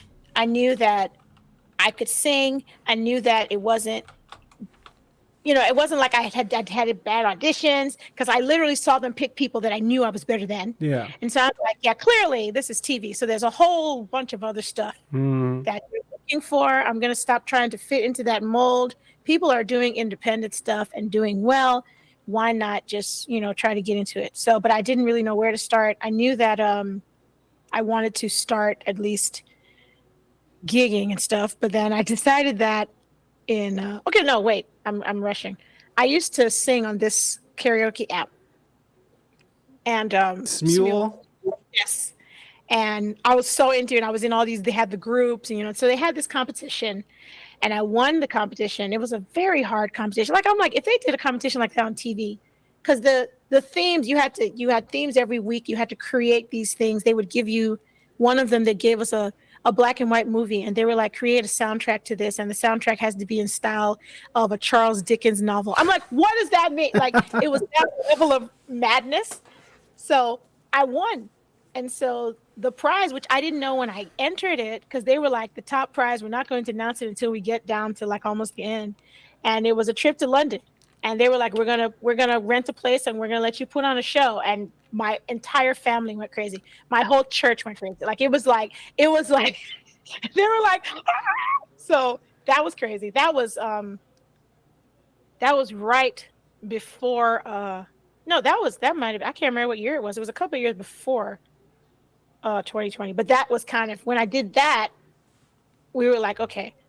So obviously you are also creative. And I didn't know then that I could also produce. I didn't know that's what I was doing. I actually didn't know. I'm like, yeah, I'll just put these tracks here and put it. Yeah, Nimi, you're producing. So, and it was, I started working on Fiverr. I started doing session jobs for people. I started doing like people send me music and a lot of European jobs because like apparently, and this is a quote, they like my big black voice. That's a real quote. It's a real quote. I just love your big black voice. It was a weirdest comment. And I was like, thank you. No, Yeah. But, the house music they are because there's a whole, the gospel and the house, they love that stuff all together. Like I wasn't aware that was even a market. So that I did a lot of jobs with that. And I met a producer in Belgium, ended up going to Belgium. We did a single together. If you type in my name on Google now, it's hilarious to me that things actually come up. Like my husband did it like a few months ago. He was like, you have an online presence. You're a professional.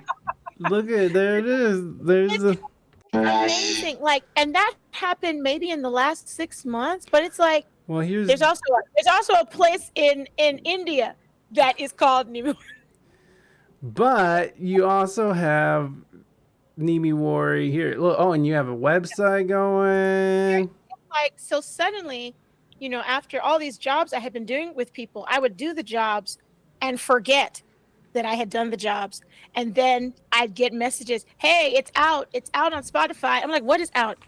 I would not even remember that I'd done these things. So I met a guy, a producer from Belgium, and we did a single together, and it did really well. And they really like vinyl over there. The vinyls were like flying off the shelves. Like people really, wow. And he asked me if I wanted to come and do like a small European tour. I'm like, yes. What's up? So that was very cool. We went Brussels, Paris. So it was after that, we came back. We got back the week of the shutdown. So it was funny because when we got to Alabama, my husband's job, they were like, yeah, you need to go and just make sure, everything's okay. Because we had been all over the place. And so he was like, yeah, we got to the hospital and they were like, oh, you were in Europe? Okay, come with me. And the lady kind of backed up and said, come with me. And they took us to this room and they locked us in the room. Oh, I'm not even kidding because I literally went to the door and couldn't open it. And they didn't have any COVID tests then because it literally, the shutdown happened like the next day. wow. So they finally let us out because, well, we don't have anything, but you don't have a temperature, so you must be okay. I'm like, wow. But anyway, long Wow. story short, those things were really what led to me understanding I can make money doing this. And I'm fortunate enough to be at the point where my kids have grown up some, so they're not like really little. And my husband has a decent job. So that really, I don't take any of that for granted because it really, and we worked to that place. It hasn't always been like that. Yeah. My husband was always overqualified for every job he applied for. What's he do? He has a psychology degree. He's got an MBA. He's very schooled. And so he's an industrial engineer. Oh, nice. So he did one of the Nigerian things. See? There you So go. yeah. But they living got in him. Nigeria. But I'm sure he's doing just fine, Oh which is yeah, he nice. is. But see, in Nigeria, he did psychology, which was weird. People like my father was like, he's going to psychoanalyze you. I'm like,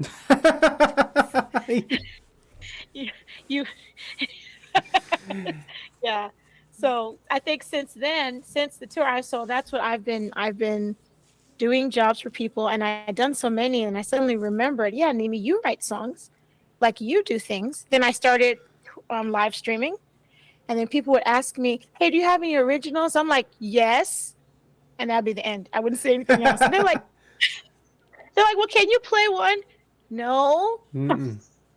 Nah. because I was so scared of singing is fun, but I to play and sing, I only Twitch taught me how to confidently play and sing in front of people. Mm. So that was so then I started playing original songs, and then people responded really well, which I didn't know. I didn't, I kind of just sang my songs to myself. My husband really didn't even hear my songs. And he would be like, I know you've written some. I'm like, yeah. End of discussion. The end. But yeah, when I started seeing that people were actually listening to what I was saying and feeling it, and they're like, wow, that song is really, and Twitch gives you lots of great feedback. I've been very blessed on Twitch. I have hardly had any bad experience. I've had a few, Yeah. which are always hilarious, but it's like mostly, it's like people respond very well to the music. And I realized, okay, it's time for me to do my own stuff now. I'm gonna do something. Yeah. So you do have your own original music out there. I did, well, no. Well, Oh. well, you know what? Yes. Let me say yes. Is the because is this the collaboration stuff? yes, there's a song called Love and Devotion that I wrote, but it was a collaboration. That is the one I did with the producer from Belgium. That one, I've written several. It's just that fortunately I learned about publishing and royalties at the beginning. Like I made sure That's I smart. understood how that part worked, because I was when some of my songs started gaining traction, I was like, oh wait, we got to cover all these bases and make sure, if there's any money to be made, I need to be making it in any way I can. That song Burning is Absolutely. I worked with some guys in Germany. Germans. Yeah. Those Germans, they is this a house mix? I'm just gonna play I'm just gonna play a little bit here. Mhm. Ooh, let's go.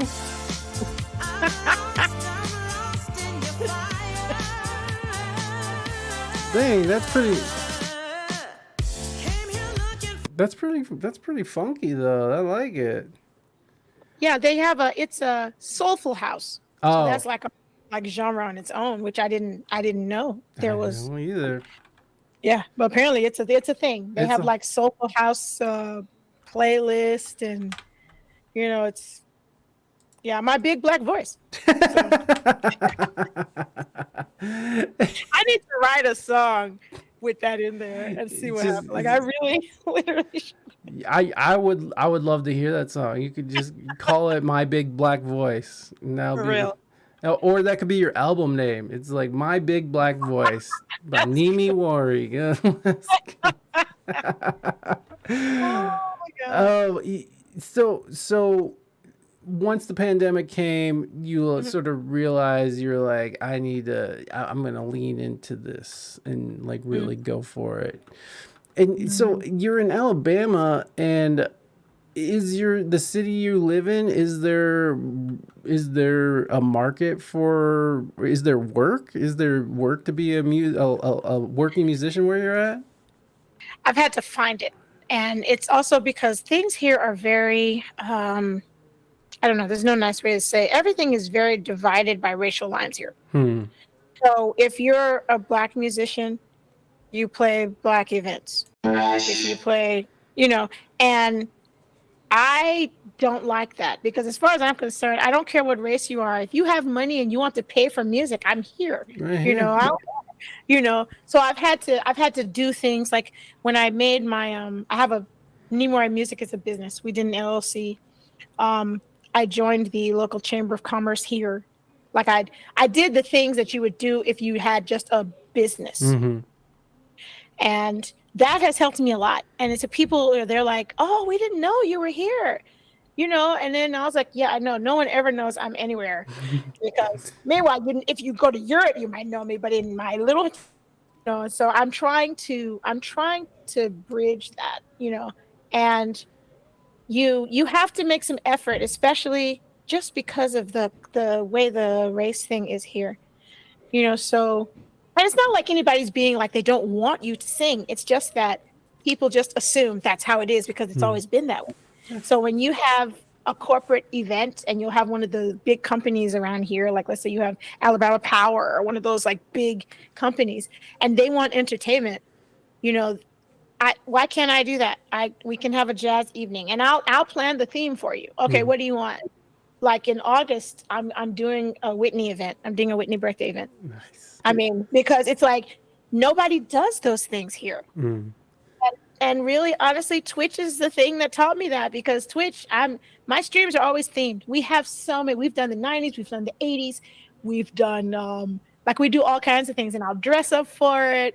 And it's really given me a lot of freedom in the creativity that I have. So when I do those things in public, like I had an outdoor performance, they don't do those things like busking. They don't do that here.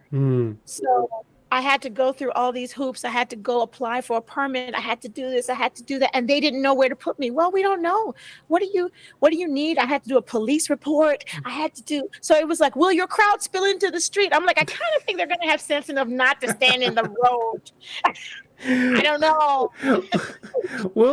Will they be burning stuff down and looting? What is that? What's gonna? So getting through all that, but when we did it, I had the loop station out there. Oh, they'd never seen anything like that. Nice. Like no one does that. So I'm taking advantage of this because my husband is convinced that by this time next year, you're going to see people looping around. Because that's usually how it happens. Yeah. But yeah, so I've had to make the opportunities happen. And they are starting to happen because now my face, like I'm at events all the time. I go to things and then people are like, oh, do you know NimiWari? She thinks she can have your event. Are you guys having a? So I've gotten there's a lot of word of mouth is very strong here. Nice. Yeah. So yeah. That's cool. It's hard, especially if you're in a smaller city. It's hard to sort of find your way through that maze of, finding independence as a musician. And, and most of the time that independence comes from, multiple streams of income, whether it's streaming or gigging or licensing, sync, all that stuff. It's just have as much, if you're going to be in the arts, I feel like you should be involved as many money making streams as possible because you don't know when something's going to dry up and such. That's awesome. So you don't usually play like bars or like clubs or something. You mostly do events. I'm not averse to it. Let me put it that way. And it also depends because I live in a college town. So you've got I won't play those gigs. They do not pay well. Number one. Yeah. First of all. And then as far as music is concerned, one of the things that it's not difficult. Twitch has helped me a bit. I'm very R&B soul, I've had to learn songs, which I don't have a problem with, but I would like, wait, what is that song? I did a dentistry convention one time.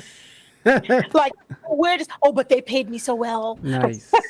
Like, because and that was someone I actually met on Fiverr who was based out of California, but the convention was here in Alabama. Oh. So he was like, hey, aren't you in Alabama? And, and I did the event and it was more like corporate.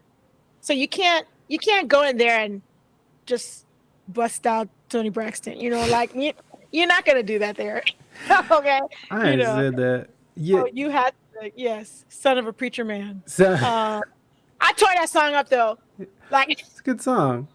It's a good song, but I had never heard it. It helps that my brother gigs with a band, so they travel a lot. So he plays, they do weddings, they do events, and they go lots of places. So he'll give me their list and be like, we did this type of wedding. We did these kinds of songs. Do you know any of these songs? I'm like, no, I guess I'll have to learn them. Yeah. You know, but I mean, Twitch has taught me I'm able to put my own twist on everything I sing, which people really appreciate.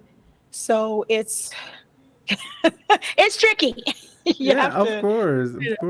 Yeah, it's interesting because when me and my wife were playing out in San Diego, she does R&B and soul type stuff too. And in San Diego, there was a market for it, but it wasn't like when we moved to Ohio, like there's so many people who are appreciative of R&B music and soul music here.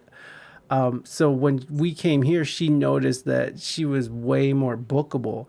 In San Diego, I mean, it's a very Caucasian city, and it's very transient. You know, there's a lot of military, and there's a lot of people going to school, a lot of touristy stuff. So that's what they look for. But here, you know, it's very working class. It's more, people are more mixed together and stuff. Yeah. It's not so segregated. So there was like when we got here, we were able to work really well.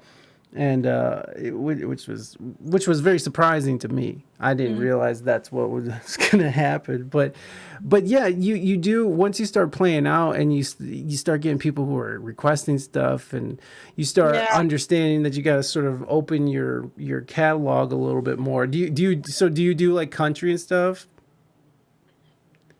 No. No.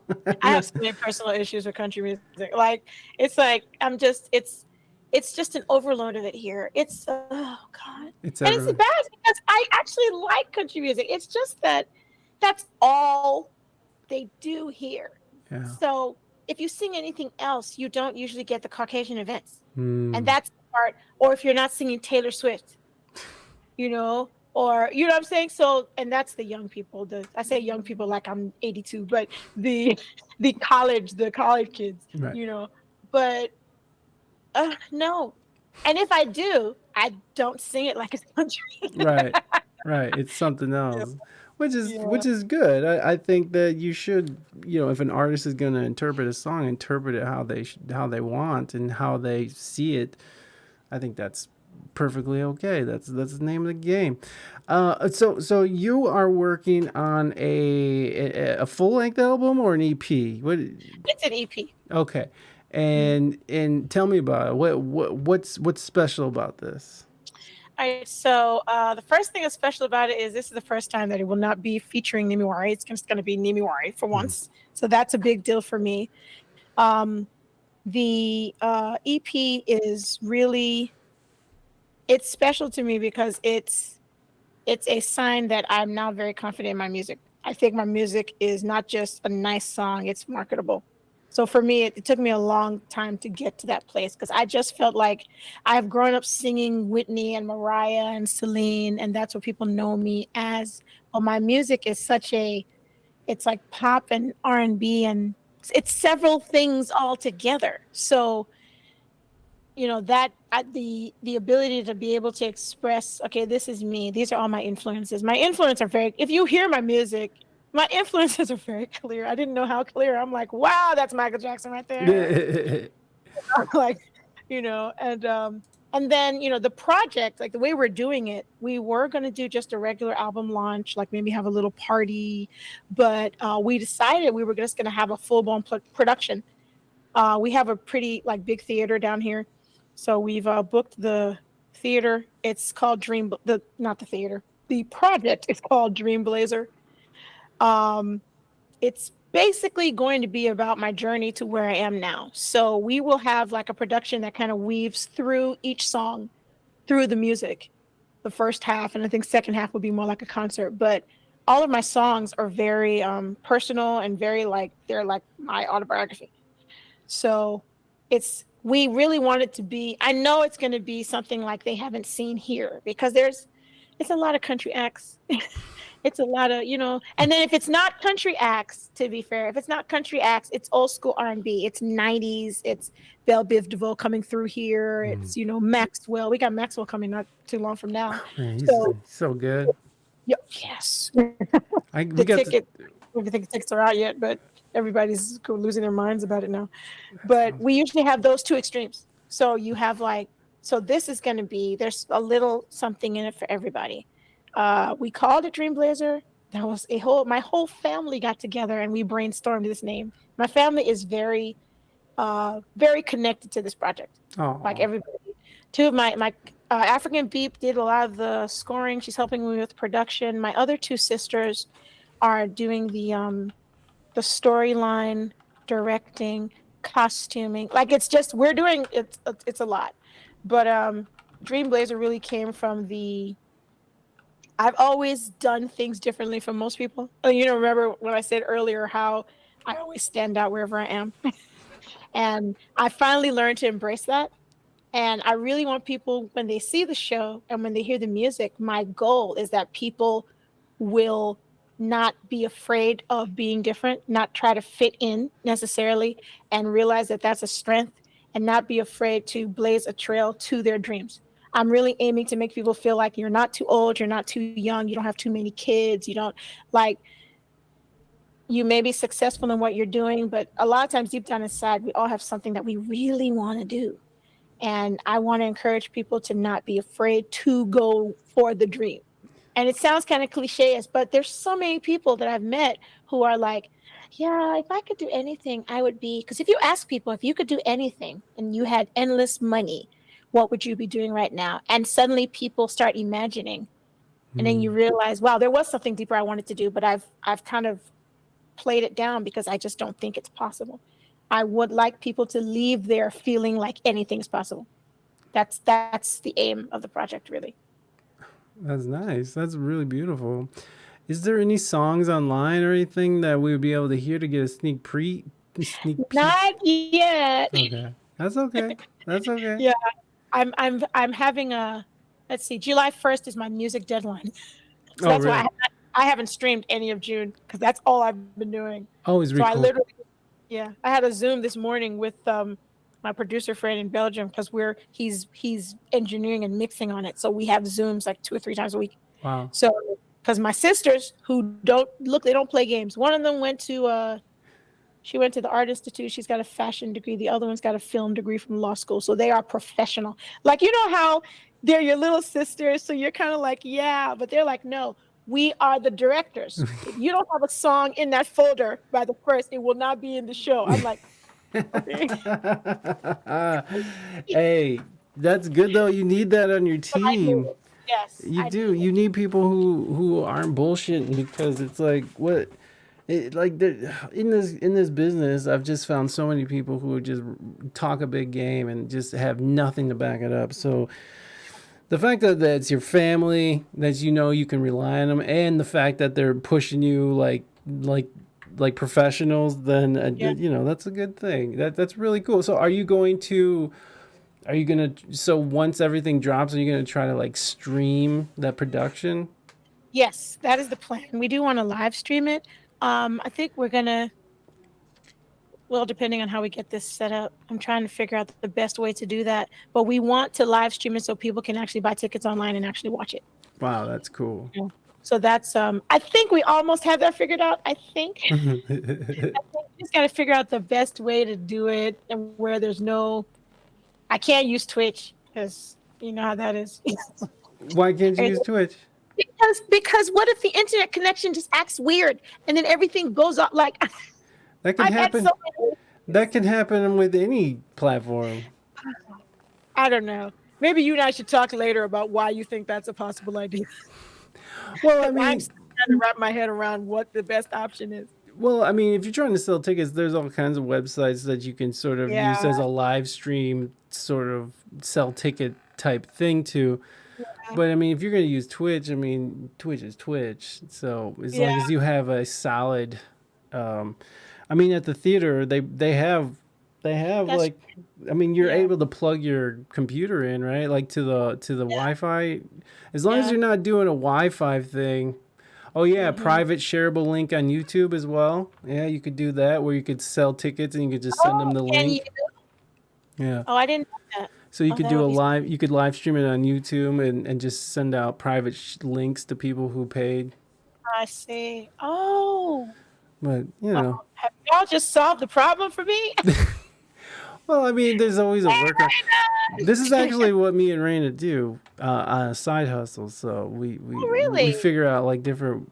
Well, for a company, we work with a homeless shelter, and we do a live stream every year for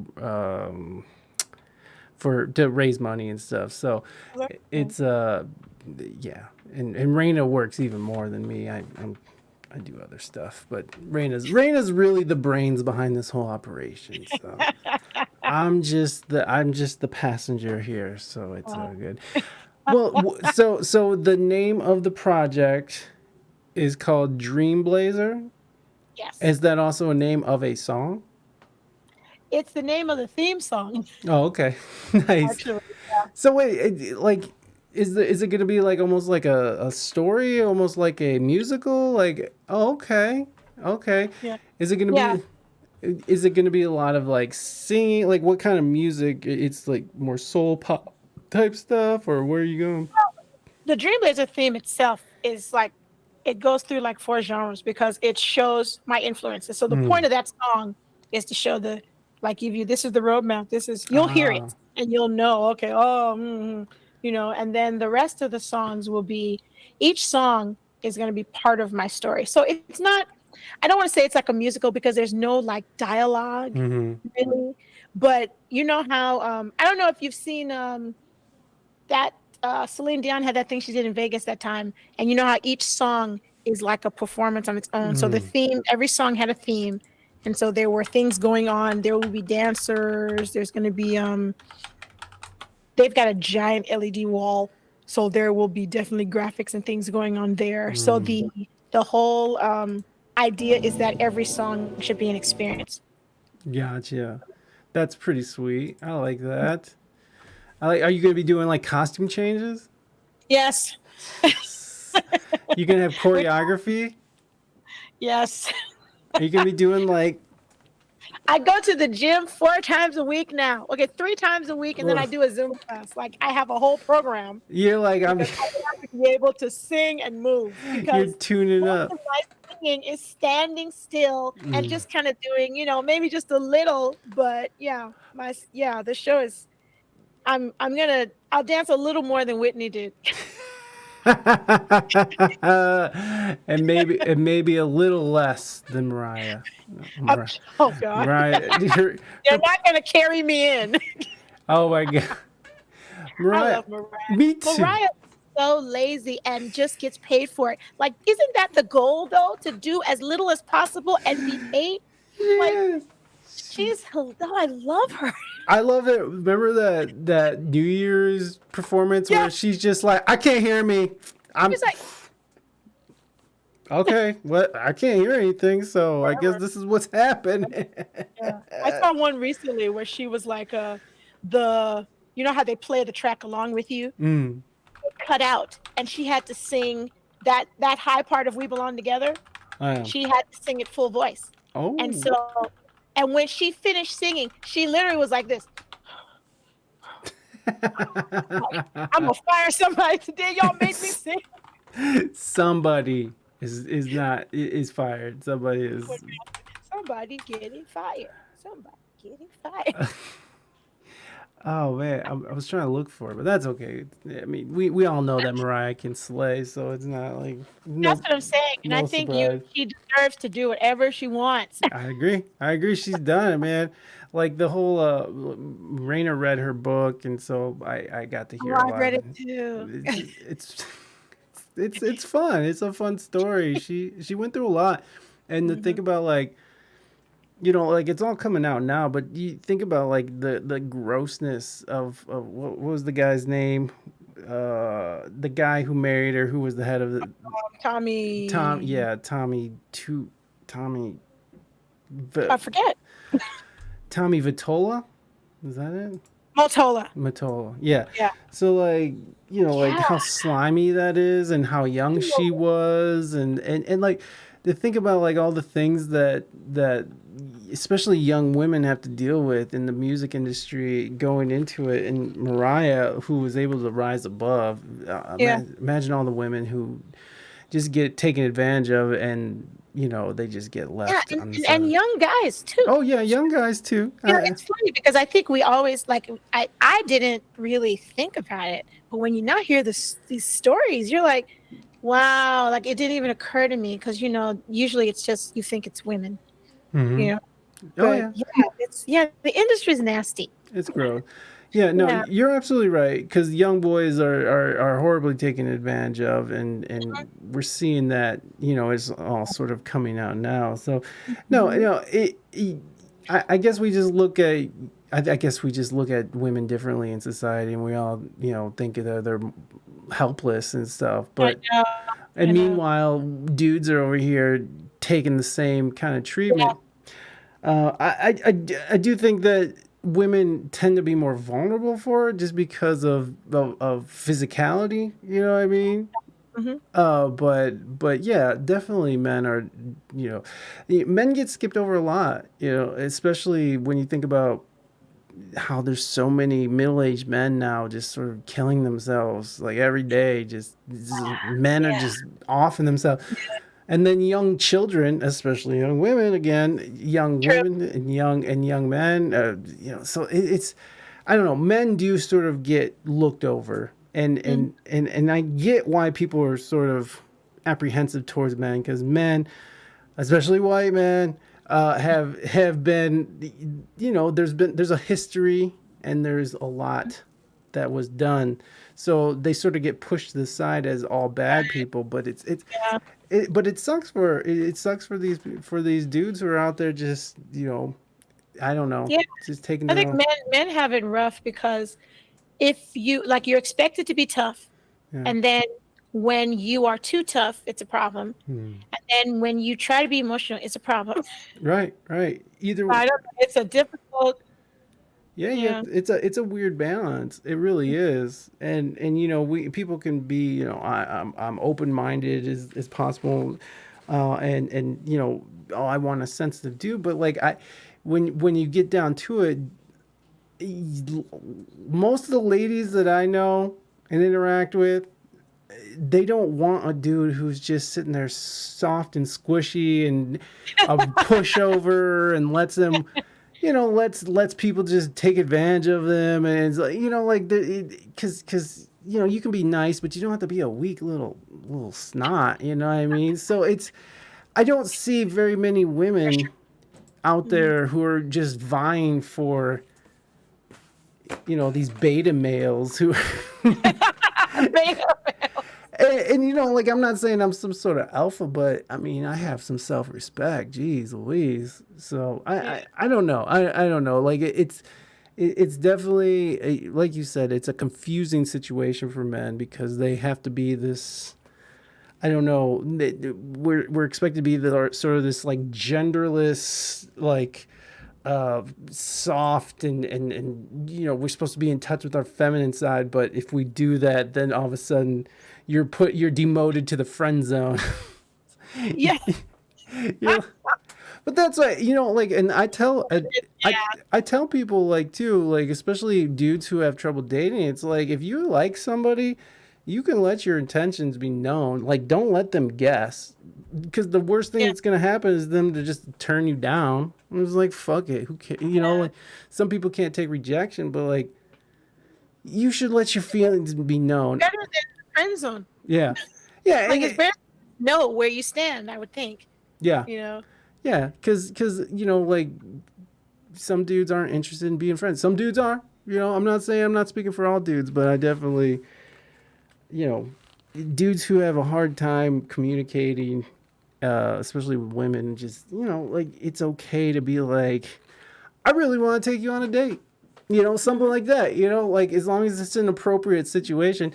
And then there's this whole idea that dudes are just like, they'll just be all gross anywhere whenever they have a chance. So I see, look, I see it from both sides though, right? Because it's like dudes are just notoriously disgusting, and they just do whatever they want and take what they want, and so like there's a history of it. But then once once you're trying to catch up as a modern male, it's like, holy shit, where do I stand? That's why I'm just going to do me. I'm just going to be a dude and like whatever.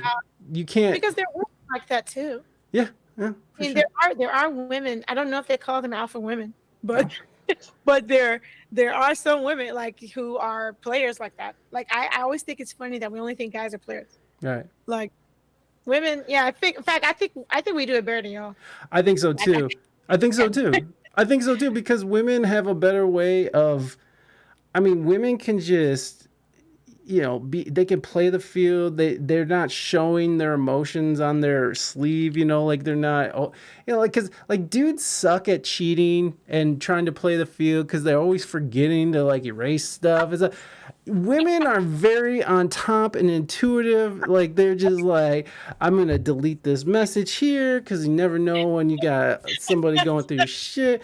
I'm gonna make sure that like there's boundaries and the lines are set because I can't have people fucking this up. I got shit going on over here, can't have it fucked up.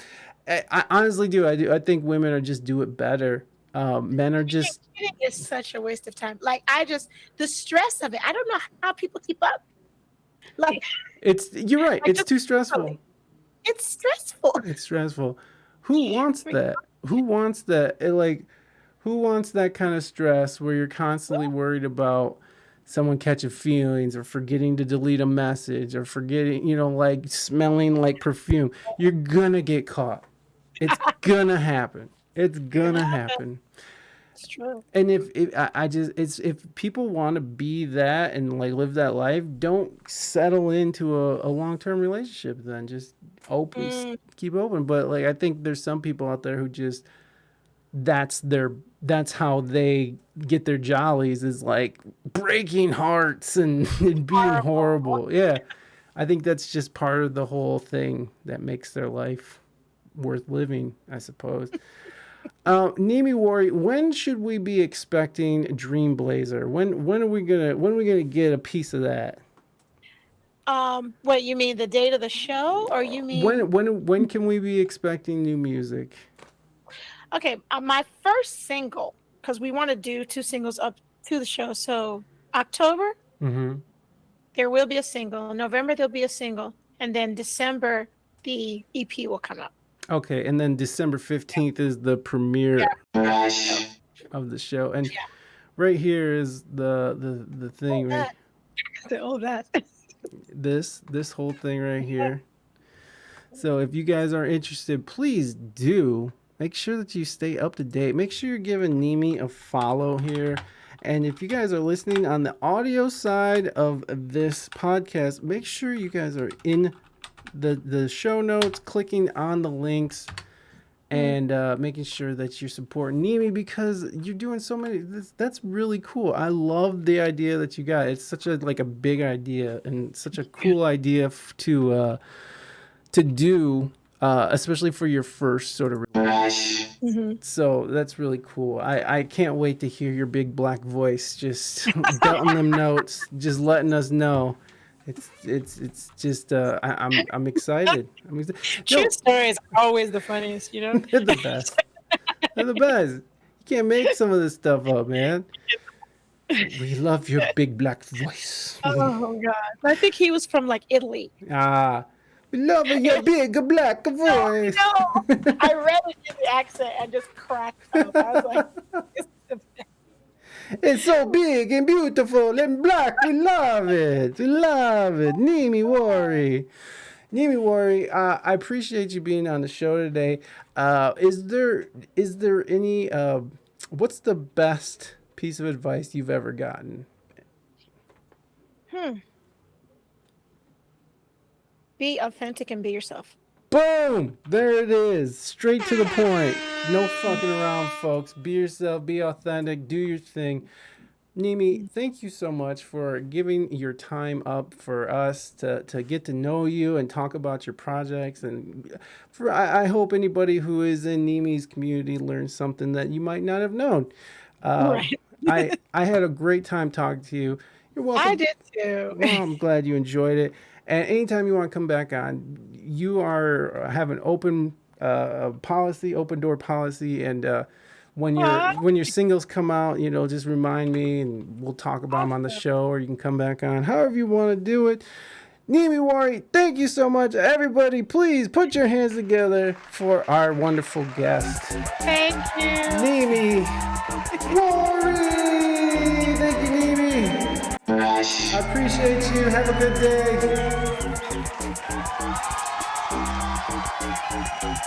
There goes NimiWari, yeah. There goes NimiWari. There goes NimiWari. There goes NimiWari, yeah. In Alabama. Alabama. Alabama. Alabama. Alabama.